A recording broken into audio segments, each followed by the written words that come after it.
Los Angeles. Dorothy Chandler Pavilion, March 28, 1977. The most glamorous night of the year, the 49th Academy Awards, which was supposed to be a triumph of cinema. But for one man, it turned into a public execution broadcast to the entire world. Under the blinding spotlight, surrounded by the scent of expensive perfume, hairspray, and fake smiles, Sylvester Stallone stands on stage. He is smiling. It is the wide, snow-white Hollywood smile of a winner, the man who wrote the script for Rocky and became a star overnight.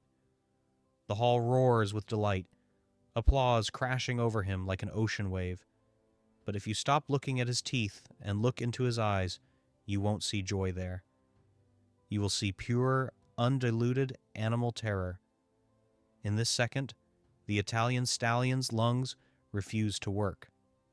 He tries to take a breath, but the air in the pavilion seems to have turned into liquid lead.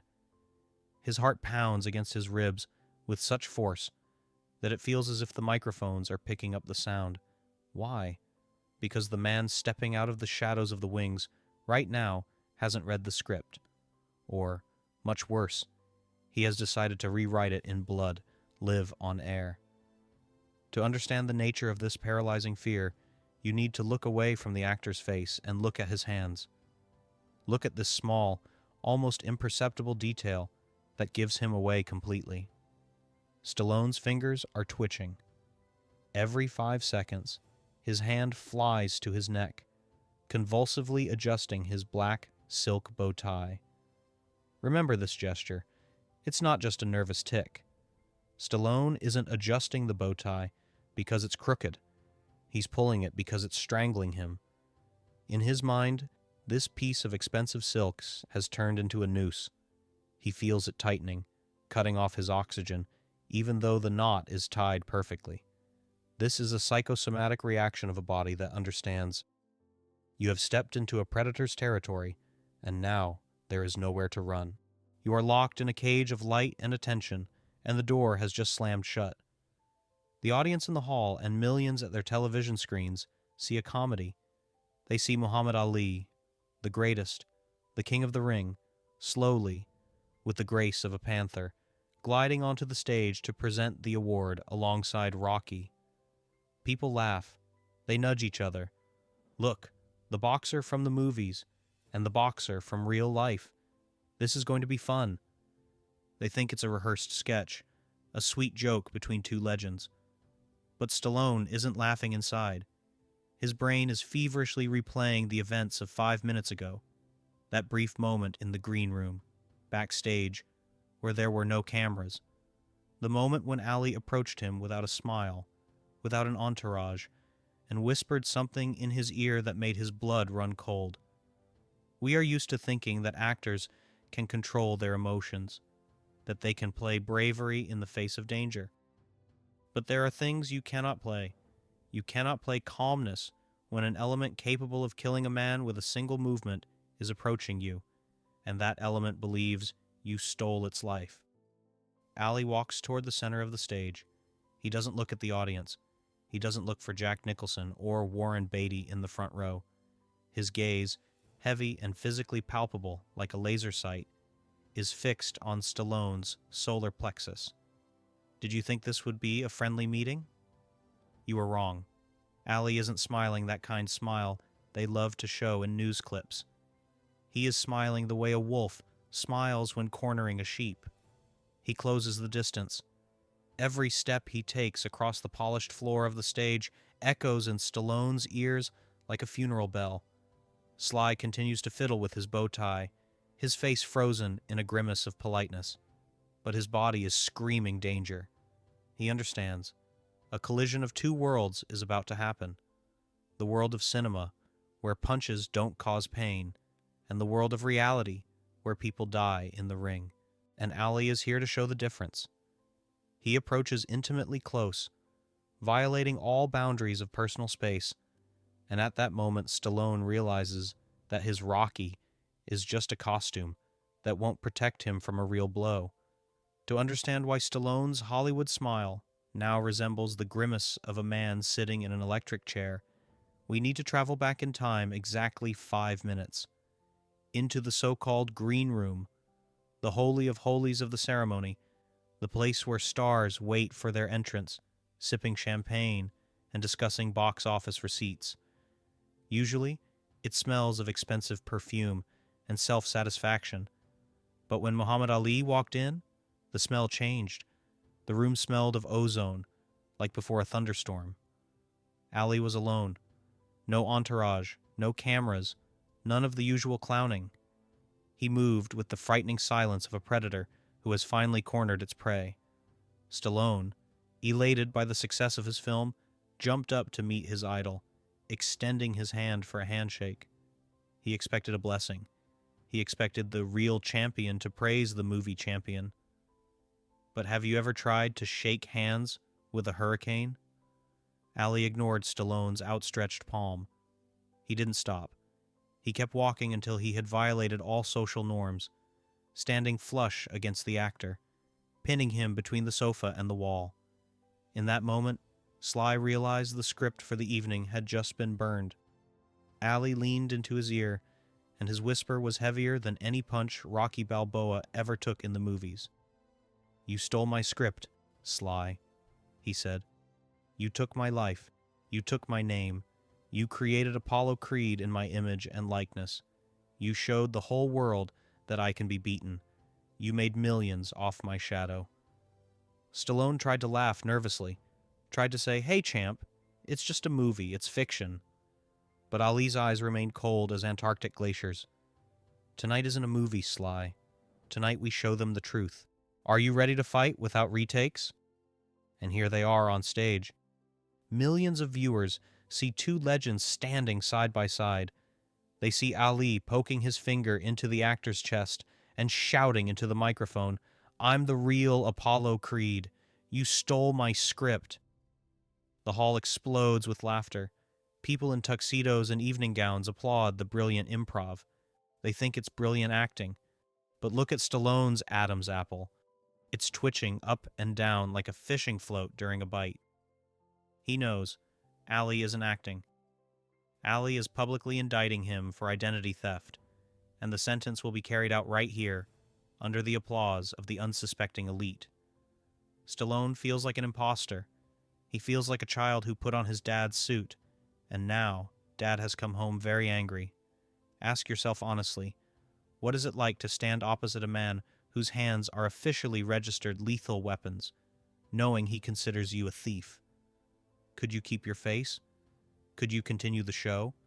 Or would your knees turn to jelly, and would you run backstage? Damn the reputation. Stallone cannot run. He is a hostage of his image. If Rocky gets scared, Sly's career is over. He is obligated to accept the challenge. He is obligated to play this game, even if the rules change every second. He puts on a smile that looks more like a skull's grin and tries to turn everything into a joke. And here, the Santa Barbara effect triggers, flipping the perception of reality. Stallone decides to play along. He thinks, if I show that I'm in on it too, he'll calm down. Sly takes a boxing stance. That very cinematic, beautiful southpaw stance he honed for months for the movie. He starts dancing around Ali, throwing light, playful punches into the air. The audience is thrilled. Rocky versus Ali! The dream came true, they think. But Stallone makes a fatal mistake. He makes a feint toward Ali's head. It's a joke.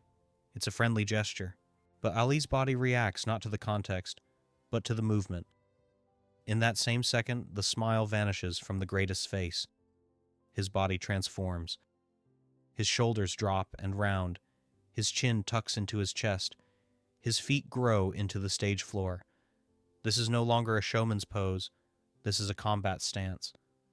Stallone, who spent hundreds of hours in the gym preparing for the role, instantly recognizes this change. He sees the muscles tighten under Ali's tuxedo. He sees the champion's pupils dilate, focusing on the point of impact. It's the killer's gaze. Stallone realizes his playful feint was perceived as a real threat. He has woken the dragon. He wants to shout, "Stop!" He wants to drop his hands. but the momentum of the show carries them forward to the inevitable denouement. Ali takes a step forward. He doesn't dance. He cuts angles. He prepares a punch that the cameras won't even have time to capture, but which Stallone will remember for the rest of his life. The spotlights in the Dorothy Chandler Pavilion were so bright, they erased the boundaries of reality, turning people into glowing silhouettes. But for Sylvester Stallone, this light suddenly became cold, like a surgeon's operating lamp. Ali began to move. This wasn't the dance you saw in the black and white archives of the fights with Foreman or Frazier. This was something else, something that didn't fit the usual physics of the human body. The greatest didn't just step, he flickered. 1 second he was to the actor's left, the next he was already on the right, and this transition happened faster than Stallone's neurons could send an alarm signal to his muscles. Have you ever seen a cobra hypnotize a rabbit before striking? That is exactly what was happening now on Hollywood's main stage. The hall continued to roar with delight, mistaking mortal danger for virtuoso choreography, but Stallone heard only a whistle, a soft, sharp whistle of air being sliced by Ali's gloves, stopping a millimeter from his perfectly shaved chin. Sly tried to retreat. It was an instinctive step back, an attempt to break the distance, to regain even a drop of control. But Ali didn't allow it. He closed the ring, using the edge of the stage like ropes. He cornered the actor in an invisible angle, created from pure pressure and charisma. Stallone, whose biceps looked like steel on screen, suddenly felt like paper. He realized the terrible truth that stuntmen keep quiet about. Muscles pumped in a gym for beauty are useless against speed, born in the hell of real fights. Ali threw a left jab. It was a flash. Stallone didn't even have time to blink. The champion's fist stopped at the very tip of Rocky's nose. It was a warning. "Do you see this?" read Ali's eyes. "Do you see how slow you are?" Stallone tried to smile to save face before the cameras, but his facial muscles cramped. He was a naked king at the celebration of life. And here is where the break happens, the Santa Barbara effect that makes you doubt what you are seeing. Ali suddenly dropped his hands. He opened up. He invited Stallone to hit him. The hall roared, "Go on, Rocky! Show him!" It was a trap as old as time, but Stallone, intoxicated by adrenaline and the desire to prove he wasn't a coward, took the bait. He threw his hand forward. It was a beautiful, cinematic hook, the kind that looked so effective in slow motion. But life is not a movie. There are no editing cuts here. Ali didn't dodge. He took half a step forward, entering Sly's attack, and at that moment, time stopped for Stallone. He felt a touch, not a blow, not a crushing punch, but a light, almost gentle touch of Ali's right hand in the area of the solar plexus. Do you think it's nothing? Do you think a light poke can't hurt a mountain of muscle? You're wrong. In the world of professional boxing, this is called a liver check, or a light switch. Ali didn't put power into this punch. He put precision into it. He pressed Stallone's diaphragm like a TV power button. Visual silence covered the actor instantly. The noise of the hall, applause, laughter, music, all of it vanished as if someone had cut the audio cable. Stallone was left alone in a vacuum.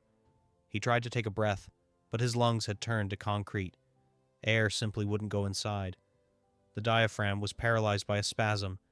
It was a sensation, as if a small vacuum bomb had exploded inside his chest, sucking out all life. Stallone stood with his hands up, his mouth open in that famous, crooked, Rocky smile. But now it wasn't an act. It was the mask of a man suffocating in front of 1 billion viewers.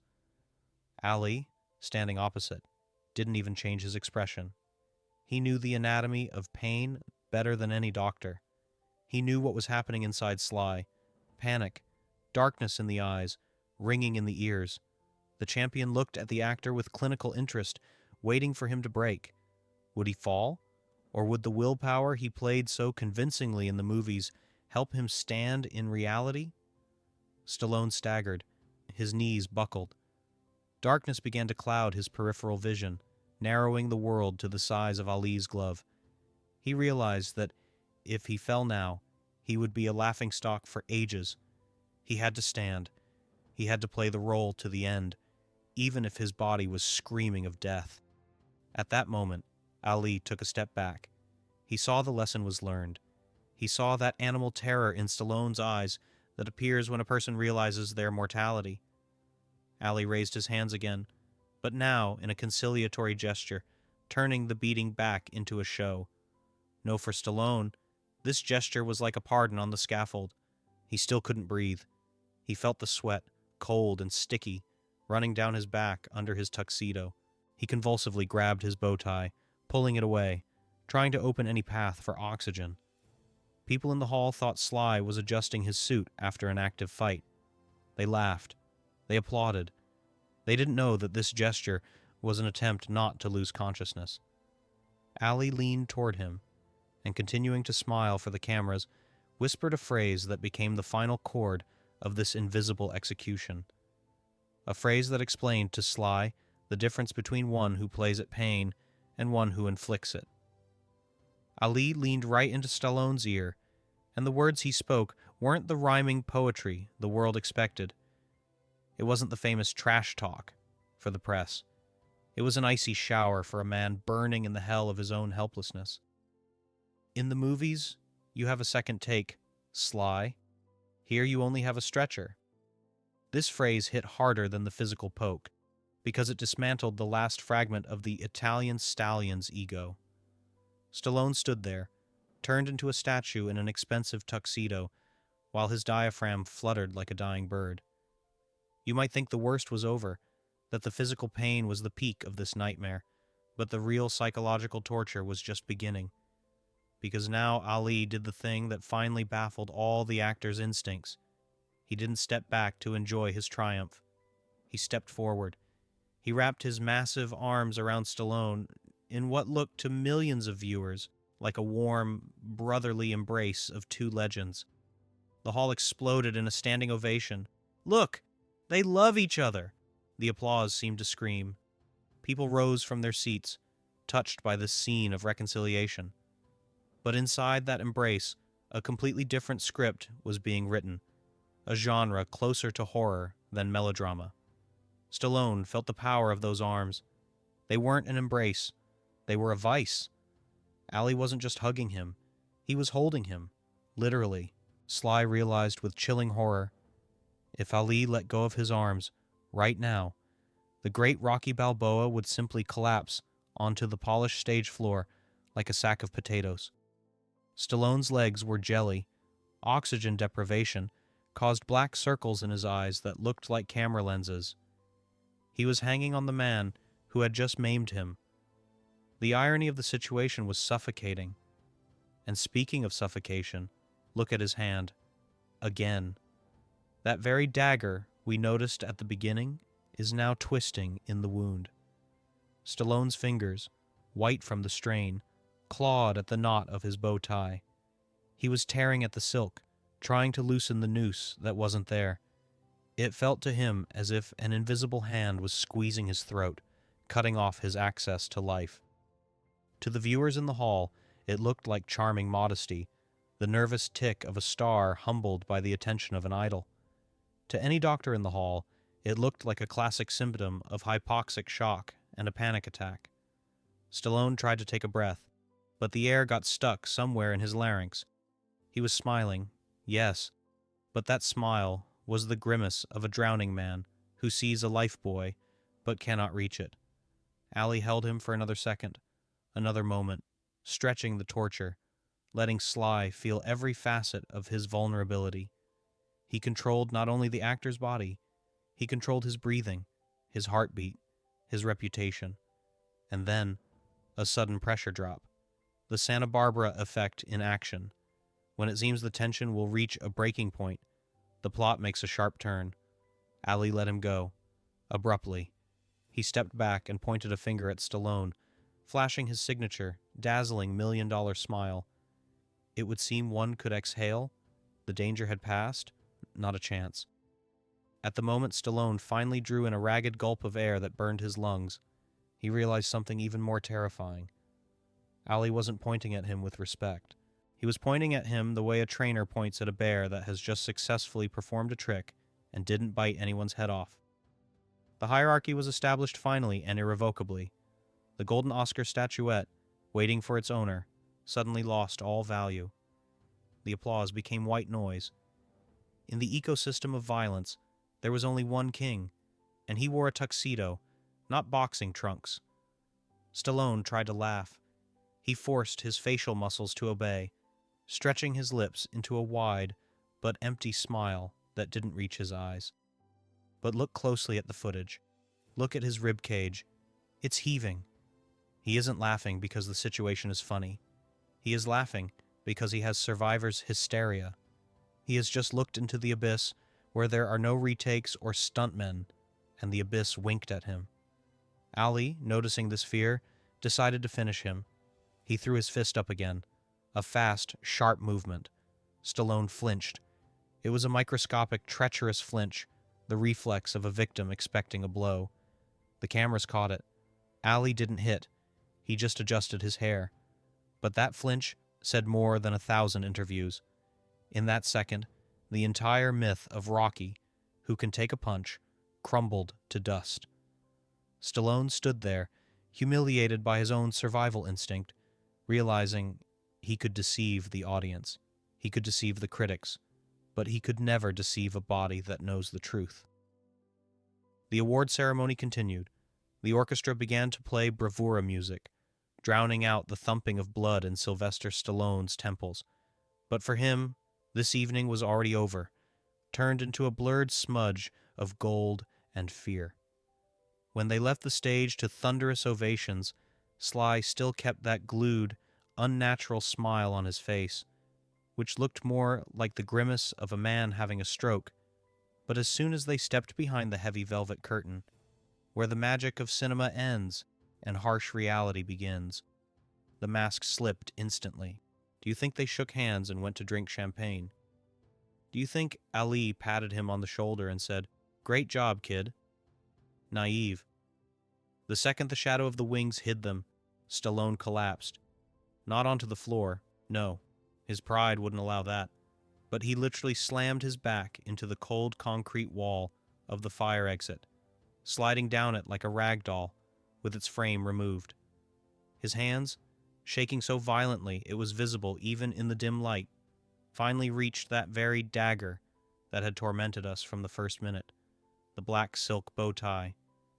He ripped it from his neck with such rage as if it were a live snake strangling him. The silk tore.